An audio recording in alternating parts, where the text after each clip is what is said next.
every fight to make after UFC Saudi Arabia. Let's start off with the main event.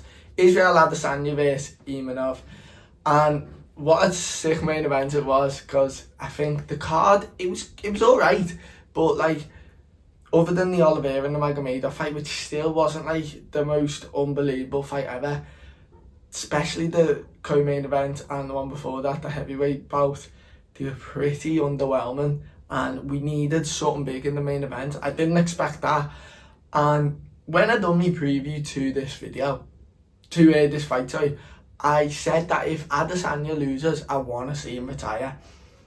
And I'm in a bit of like a tricky situation. I do want to see him retire, because I don't want him to just go on like a 5-fight losing streak. I don't want to see that. But that first round, he was really good. I thought he managed range really well. His takedown defense was really good. So if he doesn't retire, if he retires, I'd have no problem with that. I actually think it is probably the best outcome. But if he doesn't retire and he does want to fight again, I think there's only two real logical matchups, and it's either if Strickland loses, he fights Strickland, and with the one that I think definitely won't happen, but if it did, it would be amazing. If Pereira loses, they have a trilogy fight. So I am going to go with, I think he should fight Strickland next, because I think Duplessis is going to beat Strickland. So I think that kind of works out perfect for both of them. So I think Adesanya should fight Strickland. But then Imavov, he's also in a weird situation. Like, he's not Hamzat Chimaev. He's not this huge name, so he's not just going to get the next title fight. And even if they were like, oh, Chimaev's got the next title fight, but you've got the next one, he's still not that big enough a name to do that. What he done to Adesanya, though, was crazy. I think that was, out of the last 3 losses, the Strickland, Duplessis, and obviously now Imavov, that was the most impressive one. The first round, he was like, got a couple of takedowns stuffed, but he was doing all right on the feet. And then the little shovel uppercut was perfect. But then, yeah, even like, I know some people are saying that he should, Mark Goddard should have made it last a bit longer. I thought that was a pretty perfect stoppage. And the actual knockdown was amazing, but then that uppercut to like fully flatten him out was absolutely quality. So I don't think Imavov is a big enough name to just be like, oh yeah, you can fight for the title next. So I think he should fight Caio Borralho for the almost like the #1 contenders fight to after Chimaev Duplessis, if that makes sense, because obviously Chimaev's fighting the winner of Duplessis Strickland next, which I do think will be Duplessis, and then Chimaev fights the winner of that, then the winner of Imavov Borralho, which is what I'm suggesting, then fights the winner of that fight, which I think could be perfect. But I really enjoyed that fight, and I definitely didn't expect that. I really was expecting it to be like a slow, boring, technical fight, which to the people who know what they're looking at, it's a really good fight. But to the lesser, the more casual, the more people who just want to see a 6 knockout, which what it was, I don't know, amazing. But next fight was MVP Sharabullah, and I did predict that it could be a bit of a snooze fest, and I did predict MVP by decision, so I got that one, I'd say perfect, because it was a little bit boring, not as many strikes landed, and Sharabullah looked a bit like unsure on what to do in the slightest. And with MVP, it's a weird one with what the UFC have done.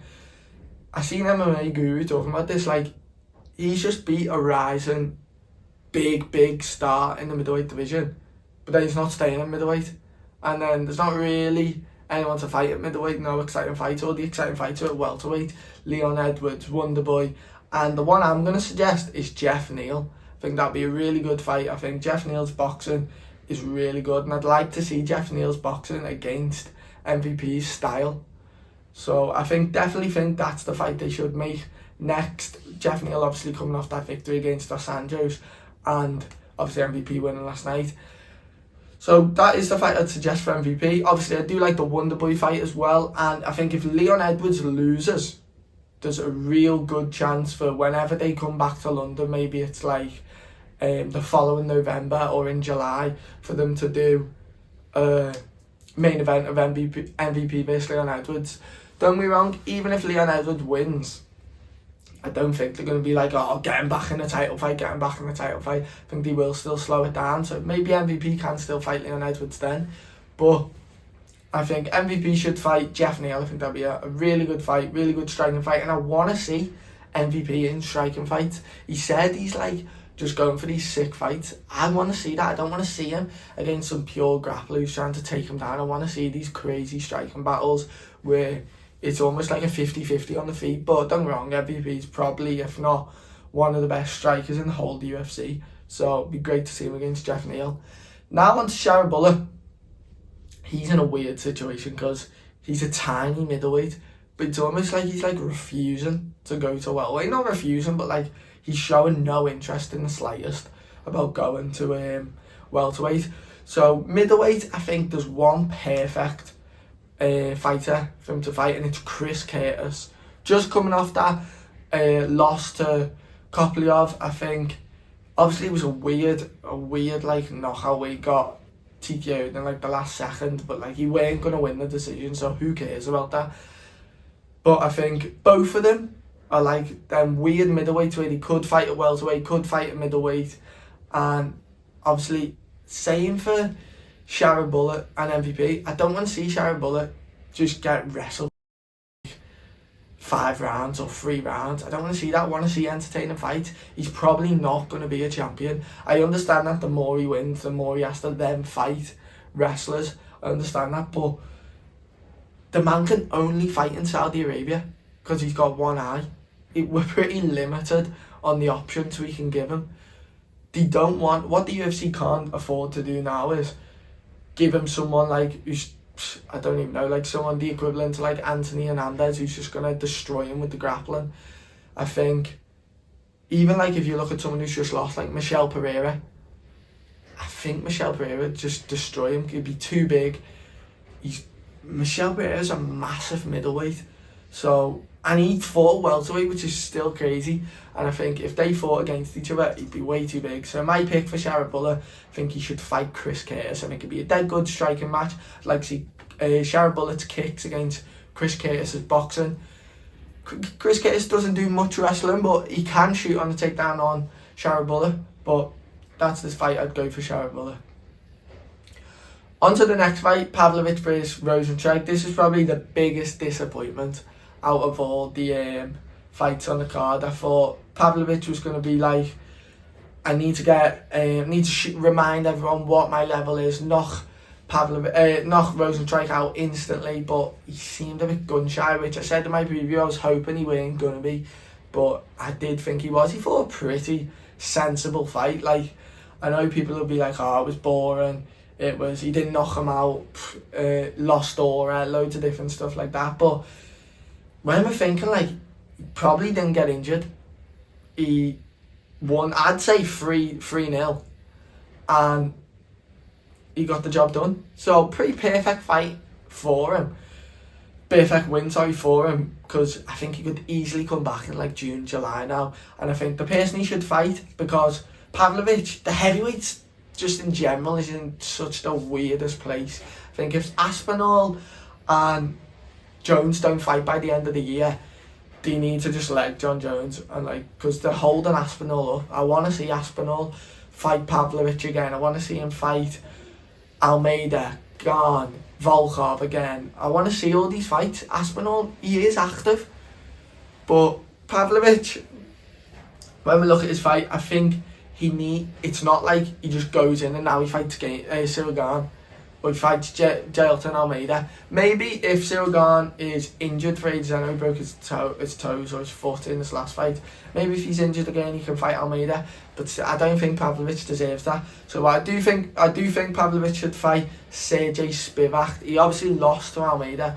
but I thought he was doing alright in that first round against Almeida, and then he obviously did end up getting finished, but that's the heavyweight scene. So I think that'd be a dead good fight. It'd be good to see Spivak's grappling against Pavlovich, because like, Pavlovich would take Rosenstrike down and Rosenstrike just looked clueless. I know they'd trained together before, so my thinking is that Pavlovich knows that I probably used to destroy Rosenstrike in the grappling, so I'm just going to take him down. So I think Spivak would be a lot more challenging on the ground. Obviously, seen the armbar he got on Tybura, which was pretty cool, quite a fundamental one.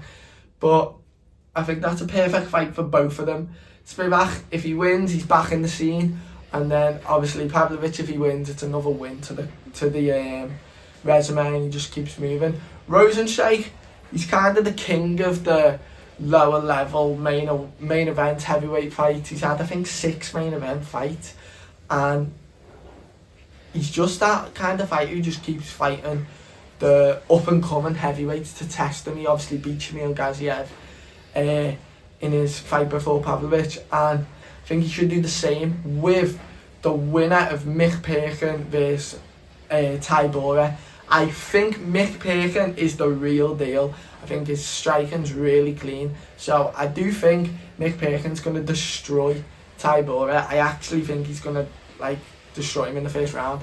So I am going to go for Rosenstrike that he should fight Mick Perkin if he wins, obviously. If he doesn't win and Tybura wins, then obviously Tybura should fight Rosenstrike. I think this would be perfect fight, and Rosenstrike didn't take any damage. And if what I'm saying is going to come true where Mick Perkin destroys Tybura, maybe they can fight on International Fight Week if Aspinall vs Jones is on that card, because I know Aspinall and Mick Perkin are teammates. So I think that'd be perfect. On to the last two. Vinicius Oliveira, he had a sick win over Said Nurmagomedov. That first round from Nurmagomedov there was quality, and the fact Oliveira done all that damage, he destroyed mentally Nurmagomedov with a broken rib. That is so impressive. I can't even believe that he done that. He was in so much pain. I think it was even the first or the second round, when he went back to his corner, he just sat on the floor and he was holding his rib. I was like, oh, that doesn't look good. Could be a finish here, maybe spin a back kick like John Jones did to Miocic from the Nurmagomedov. But Oliveira mentally destroyed him, absolutely destroyed him, and a really impressive victory. I think, obviously, Nurmagomedov, he has got alright wrestling. He's obviously from Dagestan, but he is a striker. So I think Vinicius Oliveira now has to fight a straight wrestler. We have to see what he's like against a straight wrestler. He called for Umar Nurmagomedov. That's a bit of a reach, I think. But I think the perfect fight now is Kyler Phillips. Someone in the higher of the rankings, 12th, I think he's ranked. So I think that would be a perfect fight for him, to fight a grappler, see how good he is against Kyler Phillips, then maybe give him a Figueiredo or a Marlon Vera, and then you can give him the Nurmagomedov fight and then fight for the title. I do think, depending how long he takes to recover, seems like someone you can push pretty well. I'm not a big fan of Russian fighters. I like when these slow fighters down. They're like, oh, why are they fighting him? He's already fought 2 other people who aren't even in the rankings. Just bump him up, like what they done with Ian Gary, like what they done with Sean O'Malley. I like when the UFC do that. But Vinicius Oliveira, I really think they can push him pretty far, and I think he'll fly with it. So yeah, I think Kyler Phillips should be a perfect fight. If they want to push him even more, I think Marlon Chigueira would be a good fight too. Obviously both of them coming off losses. Maybe if Rob Font loses to Dominic Cruz in a couple of weeks in Seattle, maybe he could fight he could fight Rob Font. So loads of fun matchups in the bantamweight division. And then finally, Shamil Gaziev, I think he's done really well with the knockout, but still, I don't think he should get pushed too far. Yeah, he was kind of getting tagged, and Peterson did take him down, which is still a sign in its own. But I think, pretty obvious, Shamil Gaziev should fight the loser of Mick Perkins versus Tybura. The same way the winner of that fights Rosenstrike, I think the loser fights Shamil Gaziev, which would be perfect because obviously I know Shamil likes to fight on the Saudi Arabia, Abu Dhabi cards, and I presume the UFC will go back in June or July, a fight right there maybe, or even a pay-per-view. So I think that'd be perfect. So that is my predictions for who I think they should fight next. Let me know what you think in the comments, and I'm really enjoying the content.